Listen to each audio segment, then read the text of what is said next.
welcome to stage one of the 12th edition of the Tour of Hainan in China. 9 stages. A long, long race indeed. 1,571.2 kilometers in length. The riders will face over the next 9 days. A completely international field from countries all over the world. And this is the ISOA team just signing in at the moment. Great conditions for racing. A balmy and warm 28 degrees today. And today the riders will face the shortest stage of the entire race, 88.3 kilometers, the Wanning Jinglong circuit race, starting and finishing in Wanning Jinglong city, heading out in a north-easterly direction before swinging back along the coast and finishing back in Wanning Jinglong. As we just see the riders signing on there just before the start. That's a rider from the Swiss cycling team, the only amateur national team in this particular race. But here is what the riders are going to face over the next 9 days. There is the island of Hainan, and this is stage one, Wanning Jinglong circuit race, 88.3 kilometers, incorporating an intermediate sprint and also a 4th category climb. And that is the ISOA team from Australia, the Continental squad. There's the New Zealand road champion on the right-hand side, Joseph Cooper. An absolutely beautiful place. This is the most southernmost point in China. Tropical climate, and Wanning is actually on the southeast coast of the island. And this is what happened earlier in the day. Very, very fast start despite the headwind. The headwind today of around 15 miles an hour. It's about 20 kilometers an hour, so reasonable nagging headwind for the first 30 or 40 kilometers of the stage before swinging back. But a very aggressive start, no breakaway, managed to really separate itself from the bunch. So many teams here, so many riders trying to get stuck in the mix, and obviously that all contributes to keeping a very, very high pace indeed. Some of the riders just at the back there, that's one of the Italians. They're one of the stronger teams here. That's the Villiers-Triestina Sellitalia team.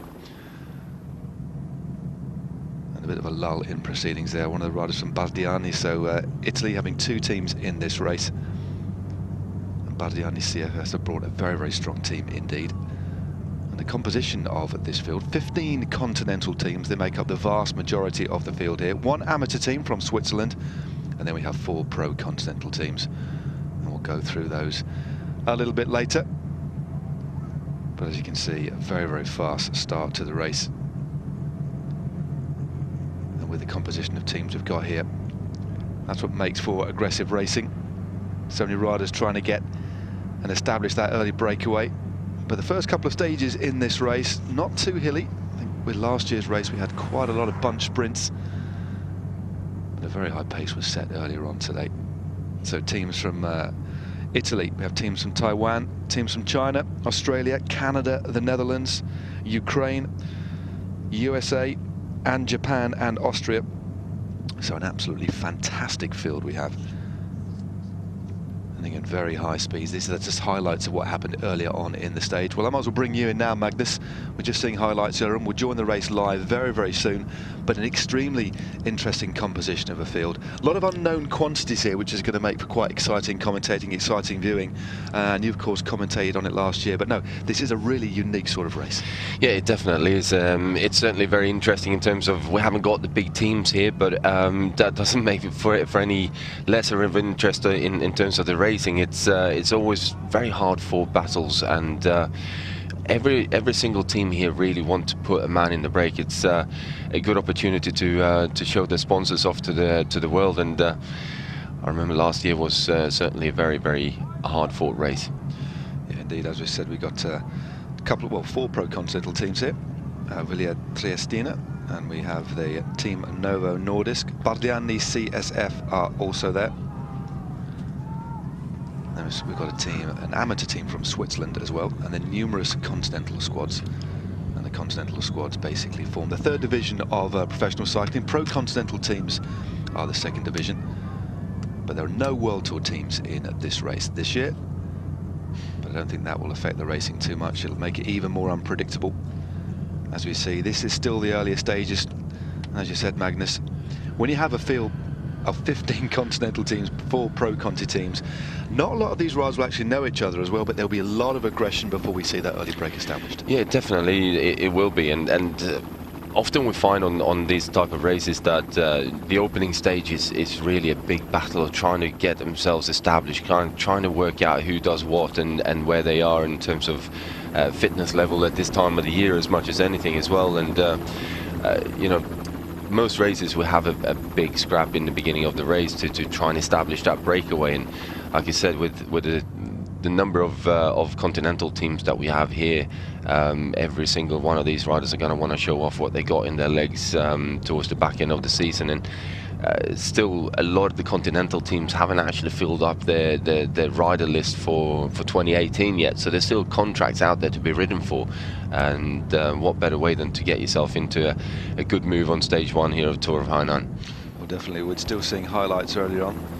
This is just coming up to the first intermediate sprint of the day.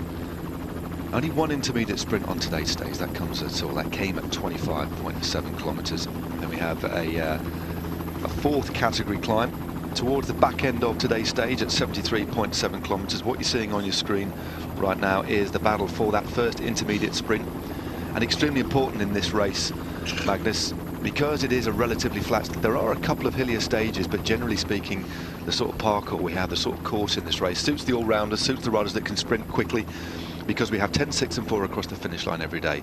But importantly, we have 3, 2 and 1 bonus seconds on all of these intermediate sprints as well. Yeah, the bonus seconds are going to be important, but we do have a couple of stages that are fairly difficult actually, so I don't think the bonus seconds aren't going to play too big a part, but it's still important, certainly on the first day as well, to establish, get team cars and so on sorted out for the following days. So no doubt there are going to be riders wanting to pick up seconds here. Well, that was the sprint we saw for the intermediate. We'll get the result to you as soon as we can. Another few little bits of highlights here of some of these early attacks, and despite the headwind, very, very fast pace that's being set. Riders happy to go on the attack to try and set some sort of pattern. But this sort of racing, it's always interesting when we commentate on these sorts of races at Eurosport. Unpredictable sorts of racing, very, very aggressive, fast pace. And again, this race now in its 12th edition. This is just coming up to the sprint now. A couple of riders involved, just a rider in the centre from Bardiani, the Italian there in the green with the orange sleeves, and who's just going to come through to take list. It looks like one of the riders from the team Vorarlberg just came through. The Austrian team took that sprint. Bardiani in 2nd place. But before we rejoin the race, we're going to take our first commercial break.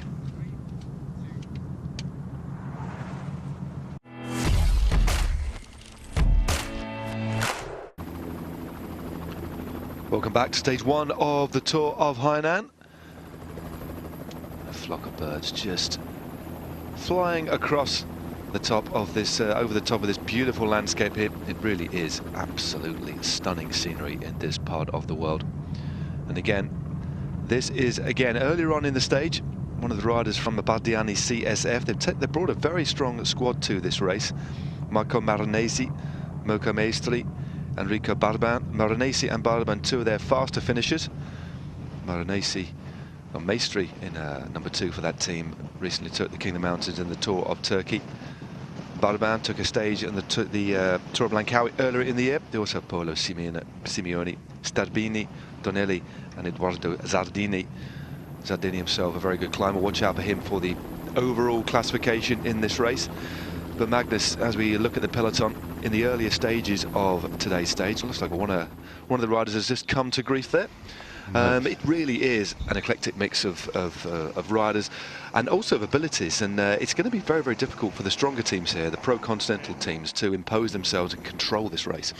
Yeah, it definitely will be very difficult to control, and I think that's one of the beauties with these somewhat smaller races, that you know, we have that sort of unpredictability of it. And this guy has certainly had a minor get down in the beginning of the stage here.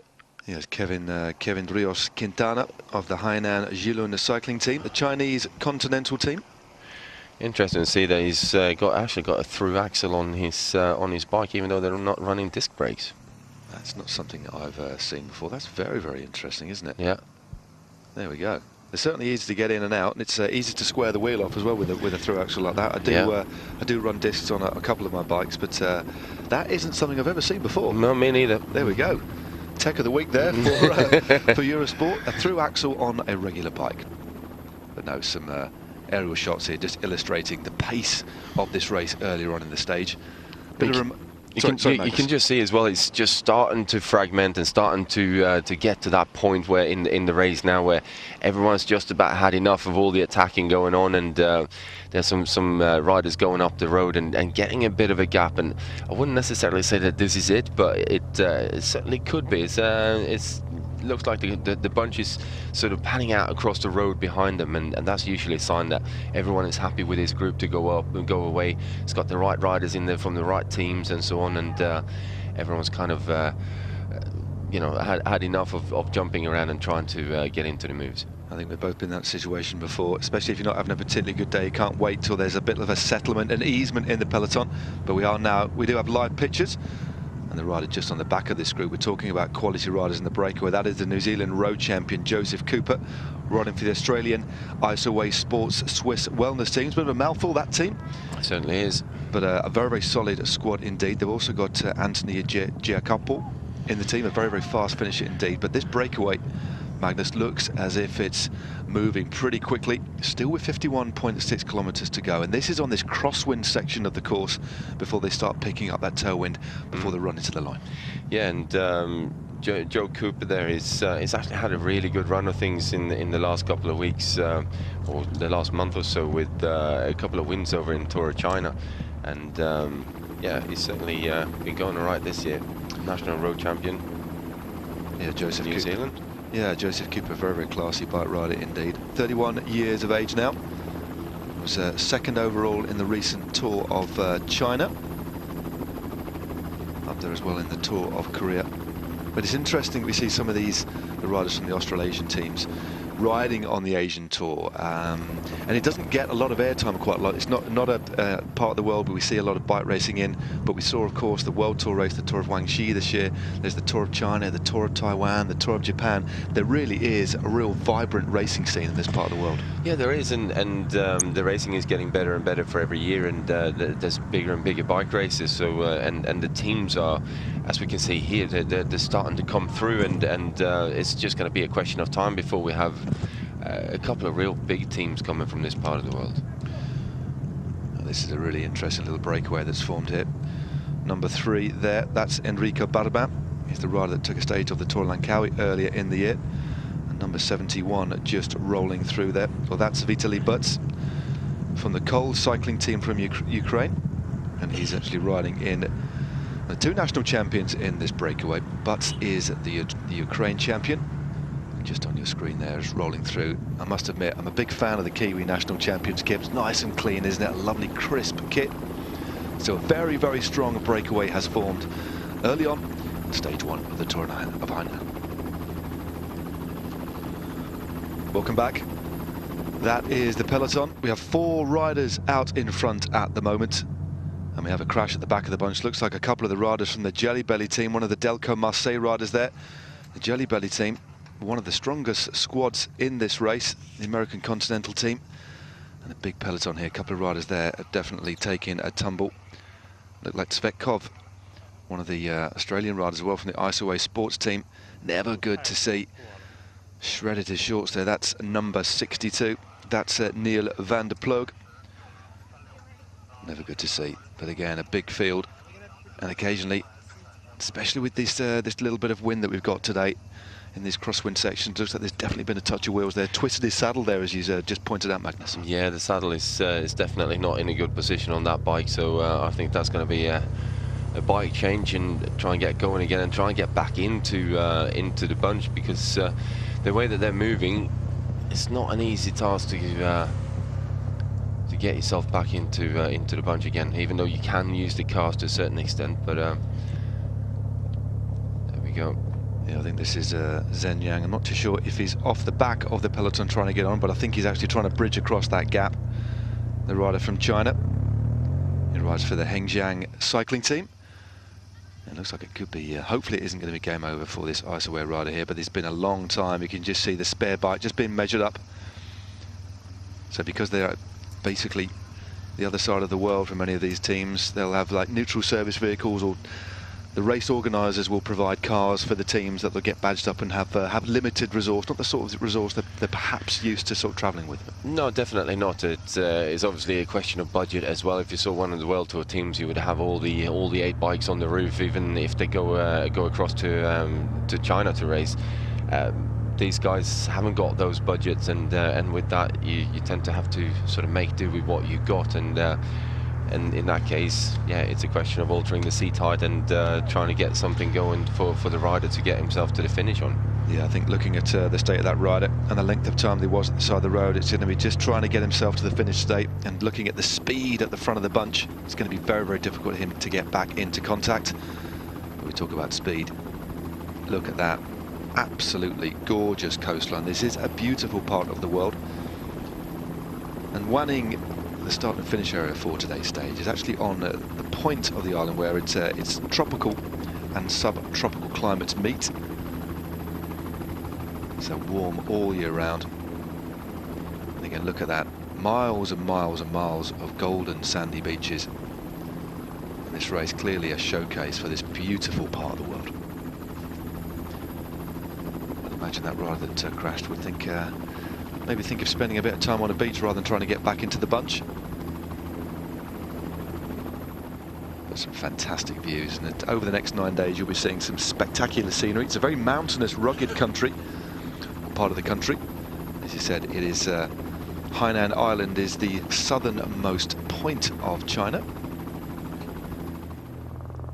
Meanwhile, it's one of the Chinese teams taking it up at the front. This is the Hainan cycling team. Clearly you'd think, apart from Chinese pride, looks like they're going to want to try and bring this back. Clearly, when a team sits on the front of the bunch, they've obviously got a sprinter on board.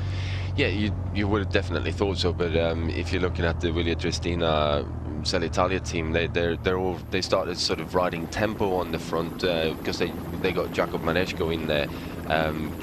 He's been going really well over the last couple of races, and with those guys riding tempo, that's quite normal to see. But when we get a team like this getting onto the front, as we can see, the peloton is strung out. They're going as hard as they can to try and bring this back. So clearly their sport director not very happy about them missing the breakaway, and trying to bring these guys back, and or maybe try and get close enough that they can put a rider to bridge and get across to this. But by the time you get in close enough to jump across, usually that means that you bring in a large part of the peloton with you, and the break gets nullified. Well, this is the breakaway. 22 seconds, so relatively slender lead, and they'll be in sight as well on these long straight roads. We're now on the coast, as you can see by the pictures just a few moments ago. The rider's now heading in a southwesterly direction. Just look at that absolutely beautiful bridge. 44.4 kilometers to go now on this stage, and the wind is behind them. And it will be behind them until about the last 10 kilometers. They then turn right and head back inland, heading in a northerly direction back to Wanning Jinglong. And then for the last couple of kilometers there'll be a swing in right, so they should have a headwind finish. But yeah, some long straight sections of road at the moment. There's wind coming in from the sea, making life a little bit uncomfortable for many of the riders in the bunch. You can just see it, I mean, really, really high speeds. This is easily 50, 60 k's an hour now. Oh, definitely so. And here we go. There's one of the riders trying to make that bridge across, and it looks like Wilier Triestina quite happy for him to give it a go to bridge. It's 16-second gap. It is definitely bridgeable. It's certainly going to cost a fair amount of energy, but if he can get himself across now, that's brilliant.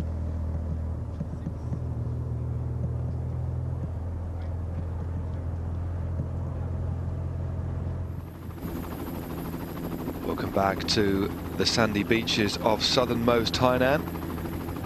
The rider's just running parallel, just on the road, behind the trees, just off to the beach there, at high speeds at the moment. Still, a four-man breakaway is clear, and right on cue, there they are. Enrico Baban is there from Italy, and Bardiani CFF.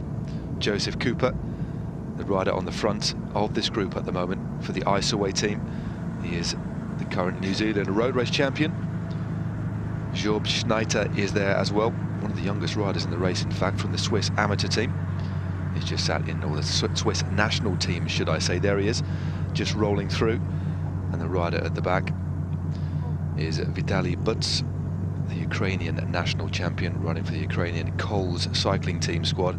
And just looking at the composition of this breakaway, 33 seconds now. We saw one of the riders from the Chinese Hainan Yulun cycling team. They were on the front, tried to lift that pace, bring back the gap to try and catapult one of their riders across, but it just wasn't to be, was it? No, it wasn't. I think the pace is just a bit too high in the stage so far today, and you know, when the breakaway is going at 50+ k an hour, and trying to bridge that, then it means that you have to ride at a good 60-65 k an hour for some period of time, and you know, the best riders in the world will struggle to do that. So it was a good effort though to spot that they missed that break, and they took responsibility of the race and tried to sort of change the outcome of this breakaway and put the rider in there. But like I said, it's just a little bit too hard to actually make that happen.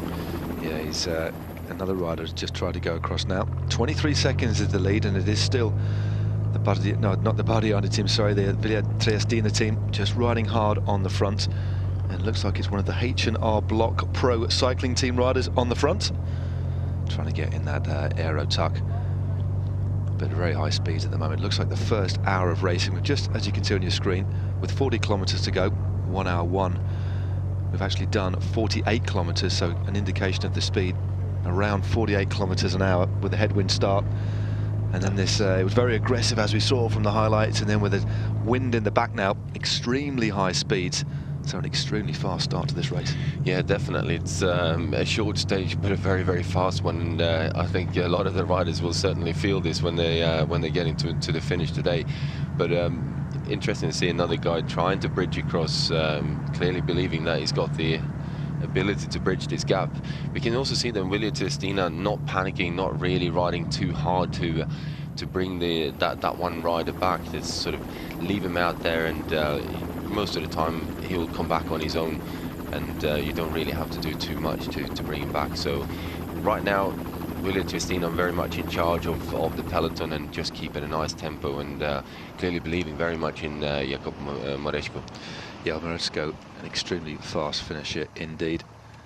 Just signed another contract for that Villa Triestina Selle Italia team, taken through to 2018. Yeah, it's a rider that I thought was on his way up into the World Tour at some point. He's certainly incredibly quick in certain types of sprints. I don't think he's particularly liking the really messy sprints. Not quite sure what he's up to there, but... Well, this, I mean, I understand this on the descent, but actually riding on the flat, you just cannot deliver the power to the pedals there. I mean, you know, it's up to him, but... I can't even see it on the descent, to be honest.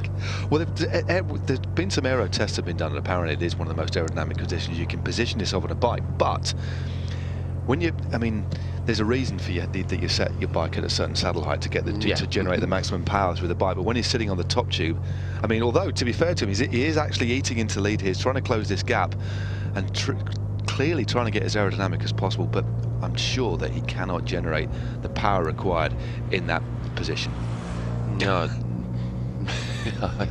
I've not seen it before on the flat, mate. No, me neither. And I do struggle with the whole idea of sitting on the top tube and pedaling. I just can't get my head around it, because clearly, if you can pedal, sit up and put so much more power into the bike, and then tuck in, and then kind of rest, sprint, in a way, in that type of effort. But so far it's proving fairly good for him. Yeah, a very unorthodox approach to closing a gap on the flat. Never seen it before. You learn something every day, man. You do, you certainly do. But around 33 seconds for our leaders, still working very hard. And just looking through the riders that we have in this field, we've talked about the composition: 15 continental teams, 4 pro continental teams, and the amateur squad, or the national team of Switzerland. A real mix, but the 4 riders we do have in front are, without doubt, 4 of the strongest riders. I mean, we've pretty much highlighted all of them, aside from the youngster, Jörg Schneider of Switzerland, young 19-year-old there, looking very good. But Joseph Cooper, Bardban, and Vitaly Butz, all very experienced professionals, very, very strong. And and making it hard for the Villa Triestina team to bring things back. But I don't think they'll be too worried. I think they've got 7 riders at their disposal. Well, sorry, yeah, 7 riders at their disposal, 6 of whom will ride hard, and they are, I think, along with Bardiani, the 2 strongest teams in this race. Yeah, definitely. There's no question about that. And at the moment, you know, we still have just under 40 kilometers to go, so there's no real panic for Villa Triestina to bring this break back. They just need to maintain a good distance to the breakaway so that they know that they can bring them back in. We do have a 4th category climb coming with around about 10 kilometers to go. Shouldn't be too difficult for the riders to go over that one. But just before that, we turn right and start heading inlands. And with the wind out there today, it could prove quite tricky actually, with a good crosswind opportunity. And as we can see on the peloton, there's a fair amount of crosswind out already, and even in the breakaway here, they're panning out across the road a bit. So it's clearly not a straight tailwind. No, it's just whipping in from the side, from the coast there. It is favourable now though. But as you say, it's if you're not feeling good when the wind blows like this, it can be a little bit uncomfortable. There's just Cooper just swinging off to the back. His skin suit unzipped. Many riders opting to ride in complete skin suits now because of the extra aerodynamic advantage that it gives them. But still, the Italian troops, it looks like it's Uga Zupa on the front. Ilya Koshiev, Alex Durin, Jacopo Mosca, Giuseppe Fonzi and Luca Raggio are the riders that are going to be trying to assist Jakub Mareczko to win today, and he is in very, very good form. I mean, he's just come back from a lot of success at the Tour of Taihu Lake. Yeah, he's been going really well there. I mean, it's basically won every stage bar 1, so, well, 2, sorry. Had a bit of an off day. Yeah, he took out stage 2, 3, 4, and 6 and 7 to take, unsurprisingly, the points classification and the general classification as well. So a very successful and the youth classification. We've got to remember he's still a very young rider. Yeah, still only 23 years of age, but a very, very classy bike rider indeed. And we were talking about the style of finish. He's one of those riders. There's a very, very punchy, sharp kind of acceleration, but comes round very, very late. Do you remember the couple of stages of the Giro d'Italia that he narrowly pushed? Trying to think who he pushed very, very close to the line. 2 second places in this year's Giro d'Italia. One of them, Fernando Gaviria, and one of them was a photo finish. He came very, very late. Yeah. Beat Sam Bennett. So a classy bike rider indeed. Yeah, he reminds me to a certain extent of a Robin McEwen type of sprinter. You know, always leaves it very, very late and always comes through the wheels. Although he doesn't necessarily like the massively technical finishes. He prefers it being slightly bigger roads and a bit more of a straight run into the finish itself. And most often, you know, quite a fast sprint as well, so it's strung out, so he doesn't have to wrestle around with other bike riders. No, he's had success from the start of the year. Took a couple of stages in the Tour of Langkawi as well. Also a stage at the Tour de Bretagne Cycliste over in France, for a couple of second places in the Giro, and then a raft of wins just the other week.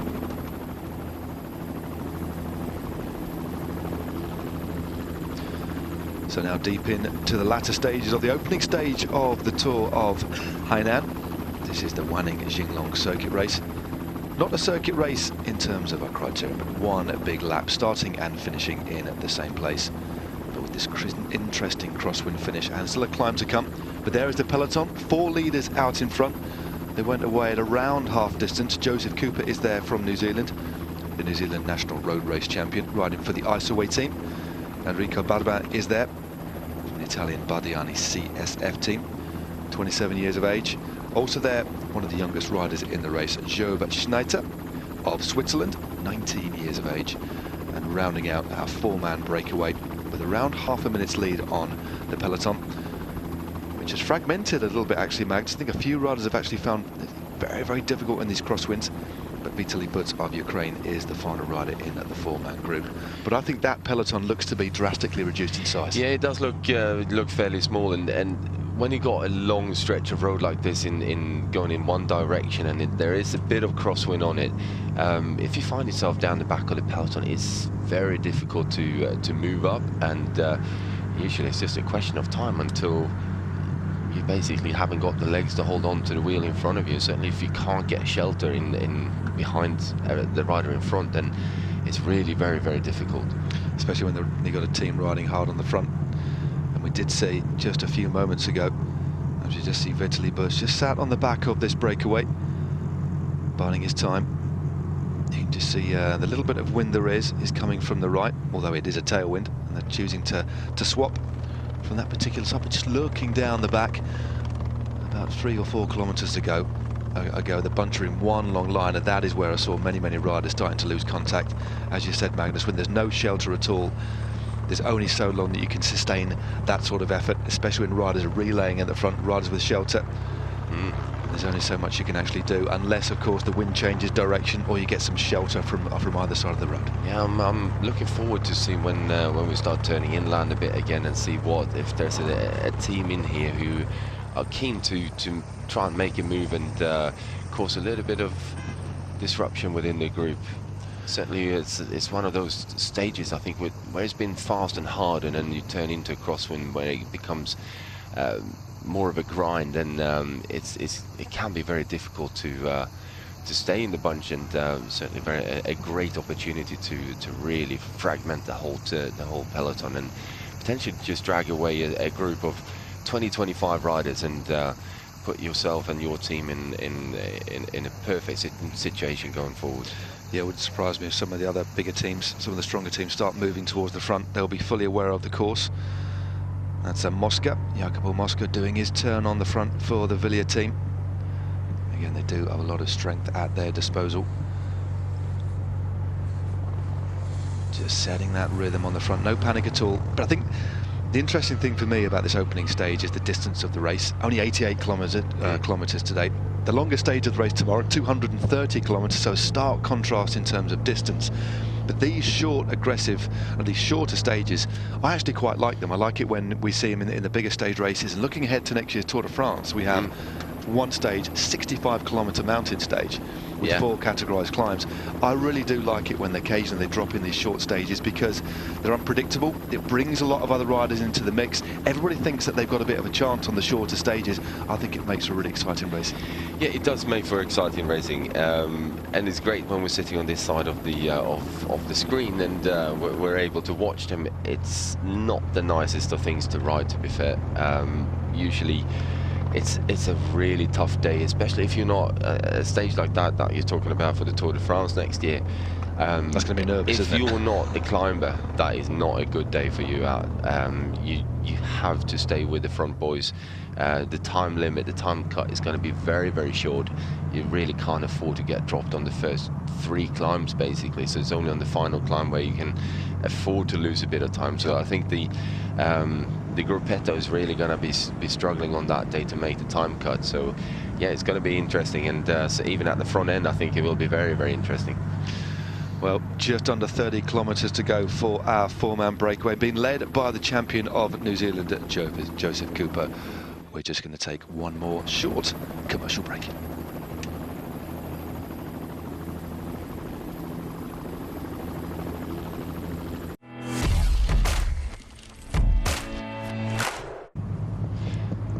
Welcome back to stage 1 of Tour of Hainan. Still got 4 riders up in the breakaway.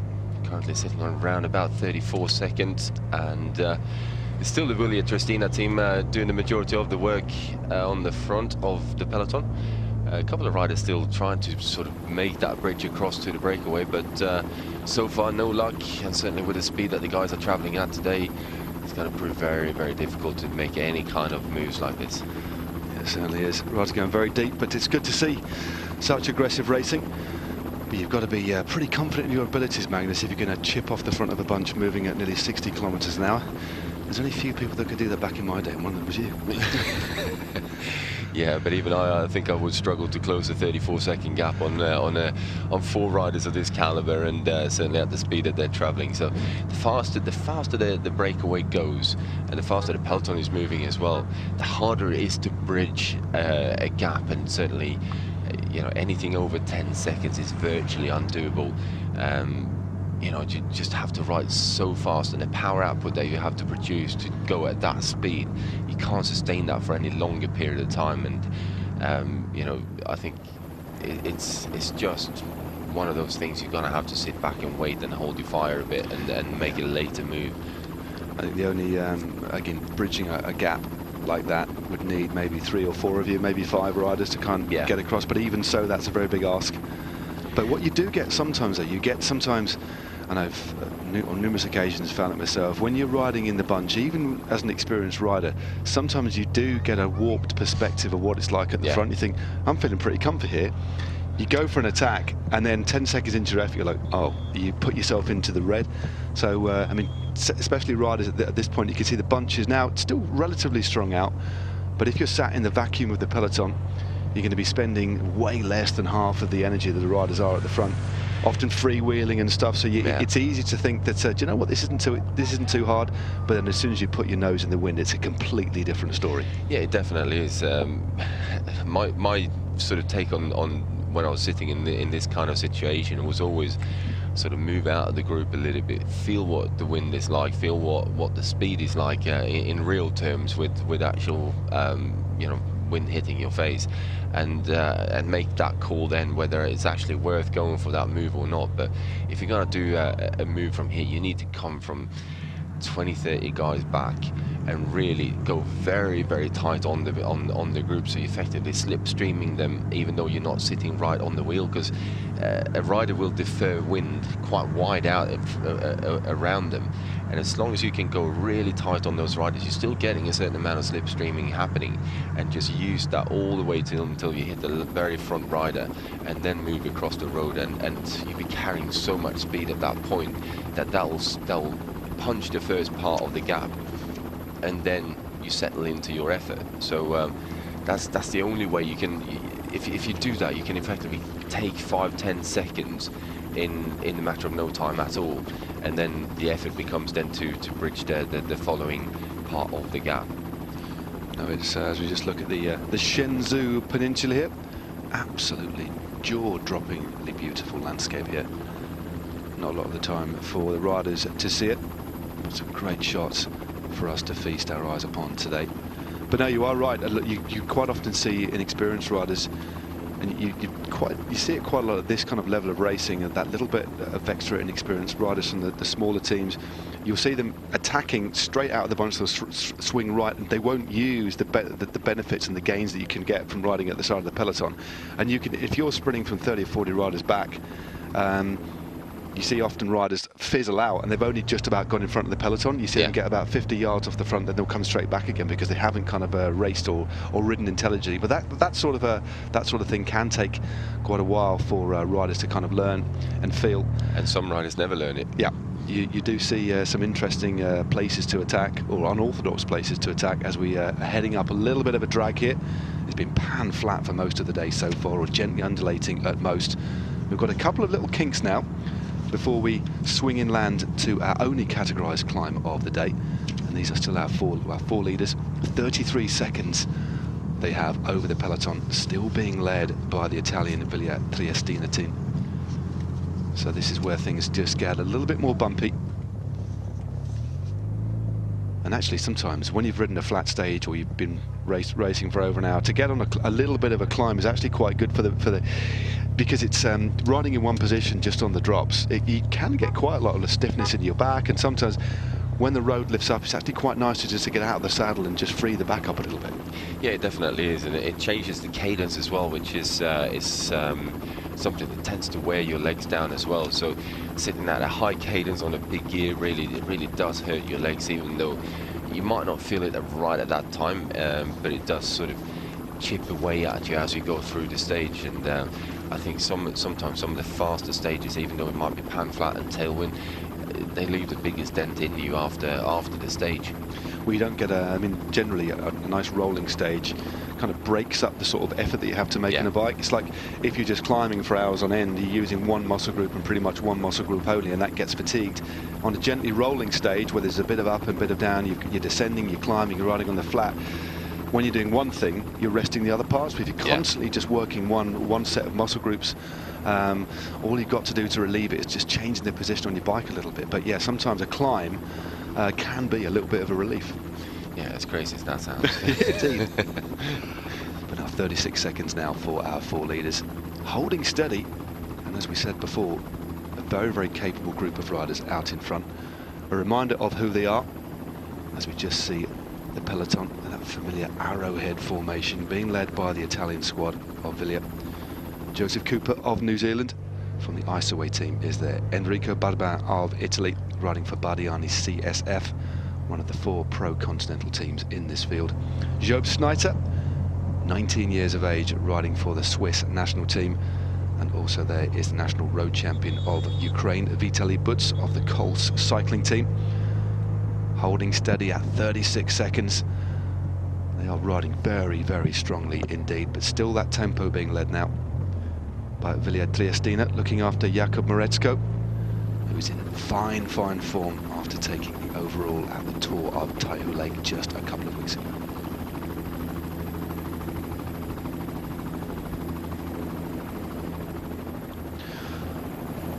"39 seconds to our 4 leaders out in front on the opening stage of the Tour of Hainan, and this is the Wanning Jinglong circuit race. They only have around 23 kilometers to go of the stage now, including 1 categorized climb, and that's a 4th cat climb. But this is the bunch being led by 2 of the strongest teams in the race. Villiers Triestina were at the front there in that red and yellow kit, and the team just sat behind them. And that was the Bardiani CSF team, the other Italian squad in this race, and they have representation in this front group. That's why they weren't assisting with the chasing at all. With the lead gone up to 39 seconds, I must confess, Magnus, this group of 4 riders out in front showing great form and actually, you know, creeping the lead up rather than losing time now. Yeah, they are, and sometimes when you have the shorter stages, the riders are aware that they can go full gas for the whole stage, and it makes it much more difficult to control from the peloton and from a team like Villiers Triestina at the moment, trying to maintain that gap or even start bringing it back. Although with the climb coming up, we'll have to see how much the effort these guys on the front have actually spent, and we're just sort of had a first little lump in the road, and we're now sort of on our way in towards the king of the mountain of the day, the 4th category climb that we have, and I think that's when we'll find out exactly what those guys out front have been doing, and also how much the guys at Villiers Triestina got in their legs, and if there's anyone else who wants to have a bit of a go and try and mix things up. I think it's our friend who likes to pedal on the top tube is on the front of the bunch. I wonder if what the guys from the Villiers team think of that position. Again, not the most stable, and I can testify it's not the most comfortable of positions. That's why you have saddles on bikes. But there we go, 39 seconds for our 4 leaders still, holding steady. One team without doubt, I think, on paper the strongest sprinter in the field. Again, lovely shots here of these golden sands which stretch for mile upon mile along this southernmost point, the southernmost point of China. In fact, this is at Shimai Bay. One of the numerous beautiful locations that this race will be visiting over its 9 stages of this week. Total of 1,571.2 kilometers to be precise in this, the 12th edition of the Tour of Hainan. And the final climb today comes at around with about 13 kilometers to go, so it could prove to be pivotal, but it only actually climbs, Magnus, to 73 meters above sea level, with it only being a 4th category climb. The only problem I see is if it does calm on a bit of a crosswind section of the course, and quite often if there's accelerations going over the top for the points, that is when there could be an opportunity, more because of the crosswinds and the climb. It may split, we may see a bigger group going clear. Yeah, that could very much be the case. Sometimes the 4th category climbs are really quite difficult to deal with because of the pace that you actually ride up them. And I think, like you say, if they're going for the points over the top, clearly there's a group away now already, so they've got to mop up the majority of the points for this King of the Mountains. But there'll still be a few riders here now thinking, there is an opportunity here to at this point actually try and bridge the gap on the climb. Bridging the gap on a fourth category climb is certainly much easier than trying to bridge on the flat at 60k an hour. No, definitely. There is our group out in front, working extremely well together as a unit. Nobody's sitting on at all. And you talked about it earlier on, and I find it kind of fascinating in these shorter races. There's a completely different feel to races of this sort of distance. It's the opening stage, lots of fresh legs, of course, a short, explosive sort of distance. But as you said, they're going to be riding at a completely different intensity. They've been riding hard since the start. Average speed of around 47, 48 kilometers an hour, which by any marker is a very, very high, very good average speed. But as you said, normally teams controlling the peloton, it's a more of a steadier rhythm until you get towards the back end of the race when they start to ramp things up a little bit. But this is almost, it's like a kermesse sort of distance, not quite a circuit race, no. But not a big long race where endurance is going to be a big factor. There's a real sharp intensity which can make this sort of race a very, very different proposition indeed. Yeah, definitely. It is a completely different mindset as much as anything, even a physical difference to do the shorter stages. And I always found them much harder to do when you do split days, time trial in the morning and then a 100k stage in the afternoon. I hated split stages. Yeah, they're very difficult to get your head around, and yeah, it's like I said, just changes everything. I think it's not just, as you said or alluded to, it's not just the physical effort out on the road, that added intensity, the higher speeds. Quite often, a lot of riders on these shorter stages think that they're in with a shout. It's also the psychological. I find the shorter stages far more stressful because you know it's going to go from the gun. You're far more nervous before the race, and actually the racing itself can be a far more nervous affair as well.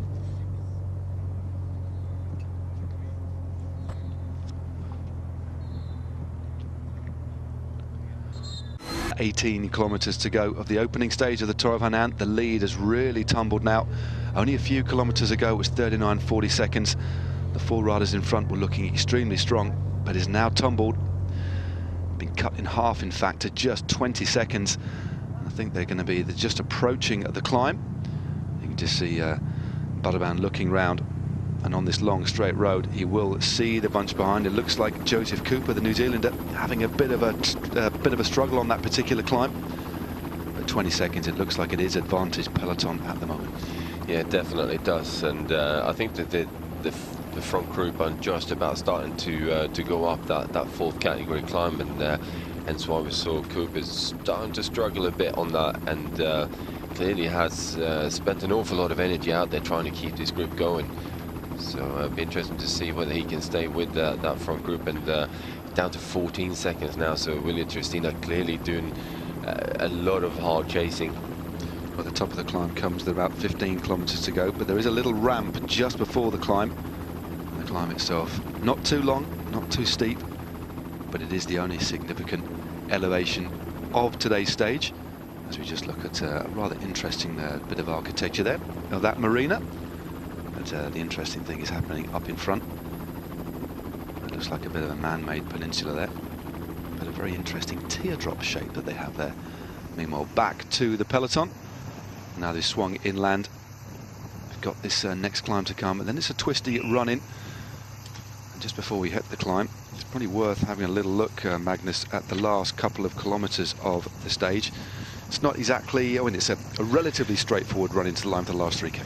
Yeah, it is. We got a 90-degree turn with about 2.5, right-hand turn with about 2.5 kilometers to go, and then just after the kilometer to go marker, we got a 90-degree left, and then about 400 meters from the line, a 90-degree right-hand turn. Still fairly wide roads, not massively technically difficult, but they're coming at very high speed into those turns, and it's all about the positioning coming into that final corner, and it's a very difficult length of sprint to manage, because 400 meters is too far to go for a full sprint out of the corner. It's not quite sort of far enough to have a lead-up man do a proper lead-up after the corner, and actually take you. They tend to take you almost too far in towards the actual sprint at that point. So technically quite difficult to manage. I think it suits Mareshko actually, because he can come from you know, fourth, fifth wheel with his type of sprinting and just appear with 50 meters to go. Well, they actually finish outside the Kangol Theatre in the centre of Wanning, but the way the race directions itself for the last couple of Ks, they're swinging back inland now, so the wind will be coming from the right hand side. They're effectively riding in a crosswind at the moment, but that last kilometre they actually swing back into a headwind, so the wind direction is going to be something that they need to think about as well. And as you said, here they are on this climb, and going hard on the front is Joseph Cooper, maybe trying to get some mountains points because they'll be at the top of this climb very shortly. But Butts just goes on the right hand side, and the New Zealand champion acquiesces to the champion of the Ukraine. Is he going to have enough? I think there's still a couple of 100 meters to go to the top of this hill. The peloton starting to fragment with riders attacking at the top, and this little climb here, Magnus, is really a bit of the sting in the tail on this stage. Yeah, definitely not an easy one. It's causing a lot of splits, but I think Butts has just got over that king of the mountains first, picking up maximum points, and gets to wear the jersey. He does. Well, that's the first jersey of the day decided, and it's actually quite steep there. You can just see how much Vitaly Butts has slowed down there. It is all back together. A little bit of fragmentation over the top of that climb, but that is the first jersey of this year's Tour of Hainan decided. This will be interesting to see from Mareczko's point of view as well. Not the best climber out there, and whether he can get himself over in a good way, and also see what does Village Justina do. Do they wait for Mareczko and pace him back into it again, or do they kind of put a couple of riders up into the mix and let Mareczko fight for his own? Yeah, there's definitely some fragmentation there, and none of the Villa Triestina riders were at the head of affairs, just trying to gently close things down. I think Mareczko's just in the middle of the bunch, just at the top there, so keeping in about the top 30. But that would have been a bit of a difficult time, but they're experienced, they won't panic. And I've no doubt they'll try and bring things back together for their leader.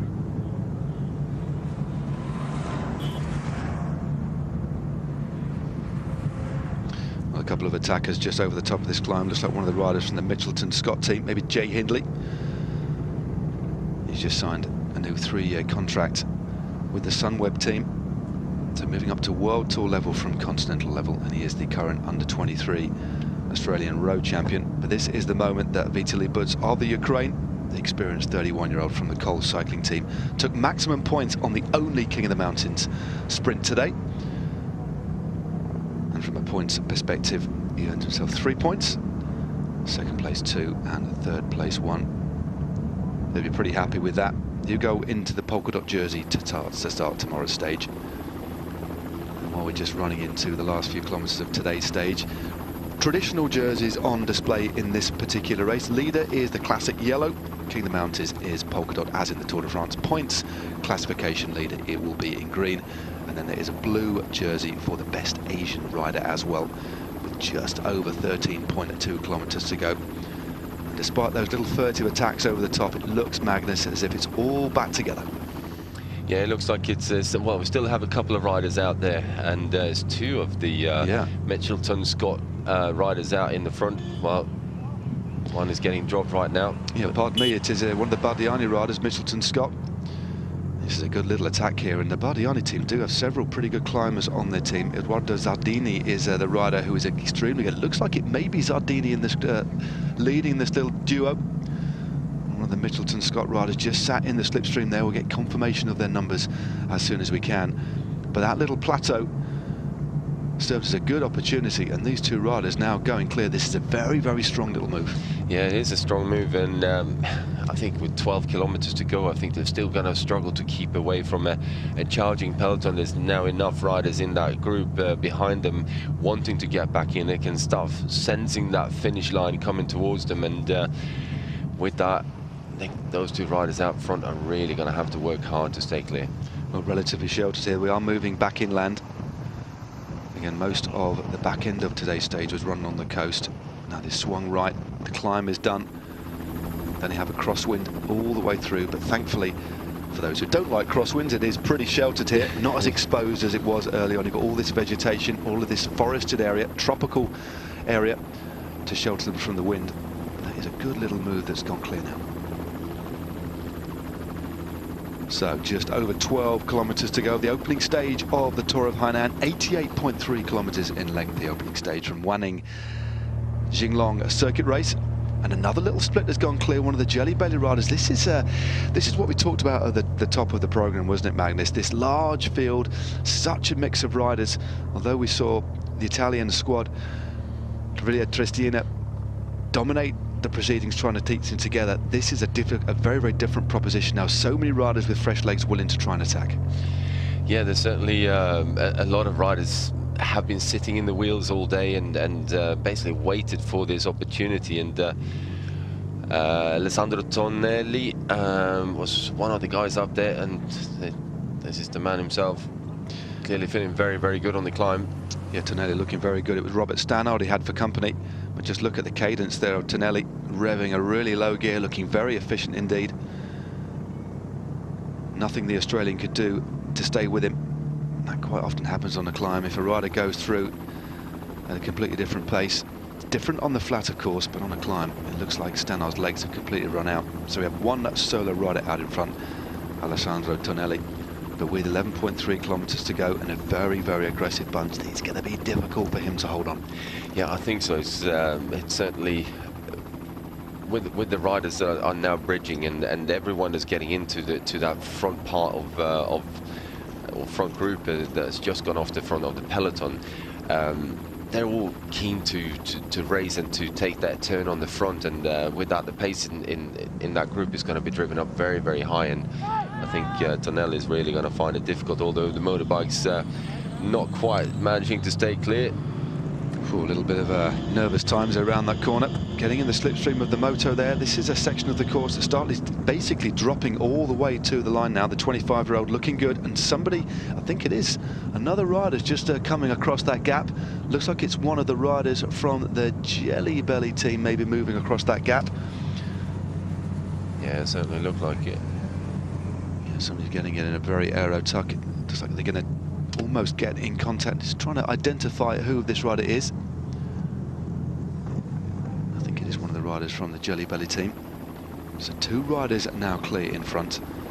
The rider jumping across that gap on that technical bit of descent to join Alessandro Tonelli. He's spending his third year at the Bardiani CSF team. His last race was the Presidential Cycling Tour of Turkey. Finished 36th on the general classification there. No contract for next year at the moment, so this race, an opportunity for many riders, in fact, who are struggling to get contracts for next year. Yeah. Important that they get a result on the scoreboard. But Tonelli looking good, and again the bunch really strung out here. This is the bunch. No real organisation at all here, Magnus. No, because it's been such a hard couple of kilometers of racing. Every team has sort of got maybe one or two riders up in the very front end of the bunch, and the rest of the guys from the team are spread out through the peloton. And with that, it's difficult to get any organisation, because effectively we've got the best riders in the team at the front, and they don't want to do the work to keep the pace going. So it's certainly yeah, like I said, very, very tricky for them to move along. I think it's actually Jacob Wraith in this move now, with Tonelli looking very, very good indeed. He's a classy bike rider, Wraith, riding for one of the longest standing American continental teams. Yeah. Jelly Belly been around for a long, long time now. I think well over 15 years, in fact, I think they've been riding. Yeah, something like that. But so two riders now out in front. Alessandro Tonelli. Looks like it is Jacob Wraith. We'll get confirmation of that as soon as we can, but the bunch now compact. And one of the other big teams from France moving to the front, the Delcom Marseille team. And let's just have a little bit of a look. No, it's actually Taylor Sheldon, who is now in at the front group. Sheldon now just goes over the top. Tonelli and decides to dispatch him rather than work. That's quite an interesting thing, with only 8.6 Ks to go. Well, clearly, if he's feeling that good, and he must have some very special legs on him to bridge that gap, and he's feeling good. There's no point in waiting for a rider that's not going quite as well as you are, and I think that was the right move at this particular point in time. 8.4 K to go. It looked like the bunch was just regrouping themselves, and now I think we'll have a bit of organisation in the peloton. Yeah, one of the riders coming across the gap there was Mikhailo Kononchenko of the Kols cycling team. American rider riding clear here, looking very, very good, is Taylor Sheldon. Clearly feeling extremely strong to immediately dispatch the rider that he had an opportunity to work with. So riding with extreme confidence here. So 7.8 kilometers to go now of this race. Will the Villa Triestina team manage to try and get things organised? Because I couldn't see too many of their riders at the front. No, I certainly couldn't either, but I think they're definitely going to be there. It's just a question of how quickly they can actually get to the front of the race and start working, because 7.5 kilometers to go, and here we go. They've all managed to get themselves up there again. Marechko is there, so now we'll definitely see a big chase coming from the Villa Triestina team. Yeah, I think I asked the question and then they've come to the front and answered it straight away. Villa Triestina, again, patient, composed, didn't stress themselves too much. We thought they might be putting a little bit of difficulty over the top of that climb. That's always the case when a team's been riding hard. As soon as you hit a climb, it's very difficult to try and stay organised and try and stay at the front. And there's one of our early attackers, Joseph Cooper, from the front of the race, now hanging on at the back of this very, very fast moving peloton. But the man in front is in pretty good form at the moment. 30 years of age is Taylor Sheldon. Recently finished 14th overall in the general classification of another race in China, the Tour of Taihu Lake. She has over the peloton. Just 7 kilometers to go. Still a pretty healthy advantage, and the road now dropping pretty much all the way to the line, but it swings to the right-hand side for that nasty headwind finish. And it looks like the Italian squad of Villa Triestina are getting a little bit of assistance from some other teams as well now. Yeah, I'm just trying to check that out, which team it is, and it looks like it is the Monkey Town team that's getting to the front here as well, trying to help out a bit. And this is when it will be difficult for any breakaway to stay clear, when you get in 2 or 3 teams together and they're really starting to work at this. And also I think it will be what Monkey Town the team are doing right now is actually helping Villa Triestina, because they were starting to lose a few riders, running a bit lower numbers to help to actually lead Marechko out. You're probably going to need about 3 riders in front of him for the final K.5 or so, and with that, all of a sudden there's help coming in, and you can save your riders a bit. Yeah, I think, as you said, there'll be a very welcome assistance. So the squad Monkey Town Continental team, that's a team from the Netherlands, not a team that we're overly familiar with here at Eurosport, but this is the wonderful thing about these races at the back end of the season. These smaller races giving great exposure to the other teams, and these continental teams often provide stepping stones for riders to move up to the next level, pro-continental level, and then ultimately to a World Tour. And they do have one interesting rider amongst their number who's a pretty quick finisher, and that is Marco Zanotti, who I imagine they're going to be working for. Yeah, that's what I'm thinking as well. Zanotti's always been fairly fast, maybe not Marechko fast, but certainly up there to be able to challenge him. And yeah, they clearly believe in his ability. And we just heard here as well that Joe Cooper has picked up the most aggressive rider of the day. Well deserved, Joseph Cooper, one of the protagonists. Look at him moving to the front. Maybe he's got word that he's got that jersey, but moving to the front now. If you've been in a break like that and it's got over the climb, you might just have had enough time to recover a bit. And even if you can do a turn on the front 500-600 meters or so for your team and help them stay sheltered and so on, it's a massive help for the team. And I like to see riders do this, and they've spent all their energy, but they manage to recover a bit and they still have something left in their legs. Just spend that on looking after your team. And I really take my hat off to Joe Cooper here right now, because he's doing a fabulous job. He certainly is. He's actually dragged back our sole leader, so it's pretty much a game over now for Taylor Sheldon. That was a very, very brave attack, looked extremely strong, and at one point had opened up a significant lead. But now one of the riders has already spent a significant amount of energy out on the road, heads to the front of the bunch. And just looking at the squad of the Isoway Sports Swiss Wellness team, to give them their full name. Cooper on the front now. I'm looking down their list of riders, and it's perhaps riding for Anthony Giacopo. He's a pretty fast finisher himself. And there's the rest of the team in the black there. Of course, Cooper is the New Zealand road champion, hence him wearing the white kit. And then another one of the riders from Monkey Town just on the right hand side. Yeah, 4 kilometers to go here now, and interesting to see that there's a bit of a challenge for position and hierarchy within the peloton right now between a couple of different teams. It's still very, very early to start really drag racing each other and fighting for position. You usually see that within the last kilometre and a half, 2 kilometres maybe. Well, I'd imagine though that at this position in the race, this point in the race, the Villa Triestina team are going to be pretty happy with the situation. That gives them more fresh legs to going hard for the last 2 or 3 kilometres. But what a turn on the front this is from Joseph Cooper of New Zealand. As you said, you've got to doff your cap to him. Been out in front for pretty much half of the stage, but clearly going extremely strongly, working tirelessly for his team. Also looks a bit like the guys from Villa Triestina have lost each other a bit in the bunch at the front end there, with everyone challenging for position, and they need to sort of find each other again quite quickly here now, and find that position in the bunch where they can sit as a team and not be challenged, and know that they got a way out of the bunch when they really need to. 3 kilometers to go now. Yeah, it's just passed under the 3 kilometers to go board. In about 500 meters, they'll swing a hard right. And then they'll go 500 meters more, 2 Ks to go, then a long straight before another left-hander. Then they go under the Flamme Rouge, then they'll swing right for the last 400 meters, but still some solid riding here by the Isaway team. Yeah, Isaway though, I think have gone a fraction too early. They still only got 3 riders in front of their sprinter, and with 2.5 kilometers to go, that's not enough manpower there now. Well, it's the Coles cycling team at the front. They've already got a jersey on their shoulders by virtue of Vitaly Buts of the Ukraine. So the Ukrainian team are now teeing things up. And Vitaly Buts isn't a renowned sprinter, but is the Ukrainian champion, so they've clearly got something up their sleeve of this squad. This is where the circuit tends to get a little bit twisty now.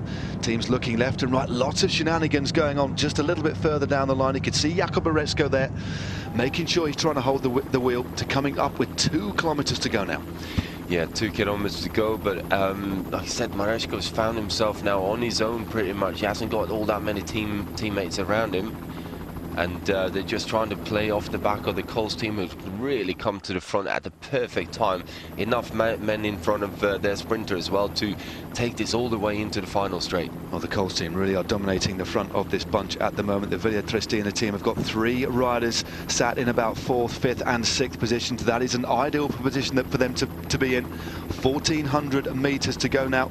It won't be long before they swing a hard left, and then they'll see the Flamme Rouge, and then the final right-hander before they come in to the finish line. Who is going to take the opening stage of the Tour of Hainan? This has been a thriller. The speed extremely high, nearly 48 kilometers an hour, just as they go under the Flamme Rouge now. Yeah, coming in underneath the Flamme Rouge, and then we're taking that left-hand turn, and now the bunch is going strong on the left-hand side. Bardiani. It was the Bardiani team who took it up on the right-hand side now. So the other big Italian team in this field now taking it up in the green and orange. They've got 4 riders on the front. They've got a couple of very, very fast finishes on their team, including Barbin and Maronesi. And Villa Triestina coming up on the left-hand side as well, just moving up onto the wheel of Bardiani CSF. Found themselves now in the perfect position here. 1 rider in front of Marecko from them. Well, Bardiani now take it up on the front. Where is Jakub Marecko? Still Bardiani on the front there. They have 3 riders leading the peloton. You can just see the riders from the Villa Triestina team. There is the little figure of Jakub Marecko in the centre of your screen in that gold and red jersey. They're coming up to the final right-hander now. Who's going to come into that right-hander first? That'll be 400 meters to go. It's the Bardiani team who take it in. The riders massing behind. This is when they're going to hit the little bit of a headwind as well. So position and sprint is going to be absolutely vital. They're going to leave it very, very late indeed. Who's going to take the opening stage? Still Bardiani on the front. Where is Marecko? We've got a rider going down the left-hand side from the Mitchelton Scott team as well. Who is going to take the opening stage? Absolutely fascinating sprint here. Wonderfully fast, but Marecko isn't going to take it. Well, the rider that has just taken that stage there, absolutely wonderful win there from rider from the Zenrin team. Well, a bit of a surprise finish there. We'll get confirmation of the winner, but the Zenrin team take things on the day. The opening stage of the Tour of Hainan was an absolute thriller. number 143. It's Jon Abrasturi of Spain who takes the opening stage of this race.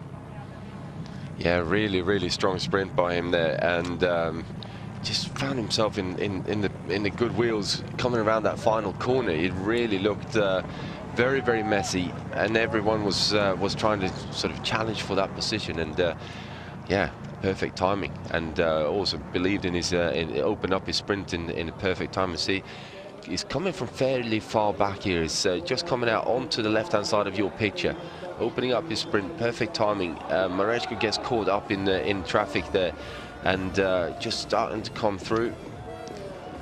What a great win. Several, well over a length and a half clear there. I think it was the Italian Mareczko who took second place on the day, and nothing he could do about the power of Jon Abrasturi, who's in very good form indeed. He actually took stage 5 of the Tour at Tahoe Lake, and several top 6 finishes as well. So an extremely fast finisher.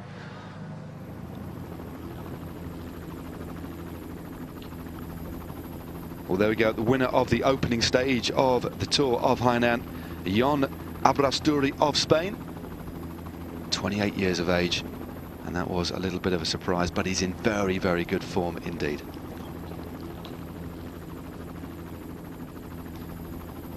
Well, there we go. That is the confirmation of the result. Jon Abrasturi of Spain takes the stage from Jakob Mareczko. Michael Freeberg is in second with Dylan Page in third place.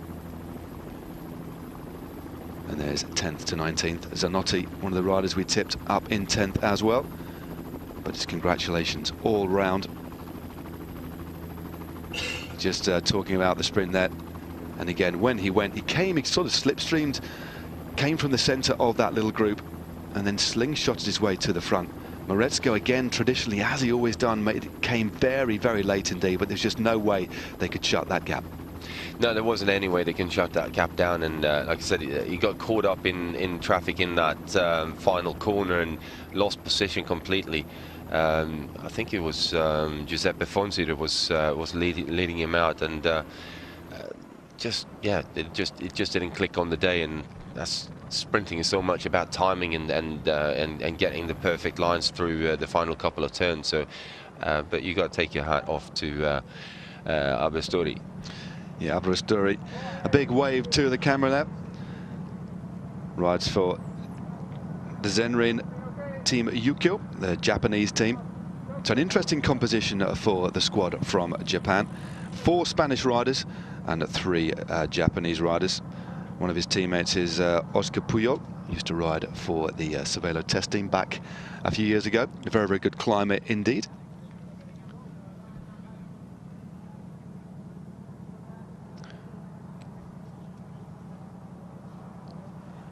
So it looks like the Team Yukio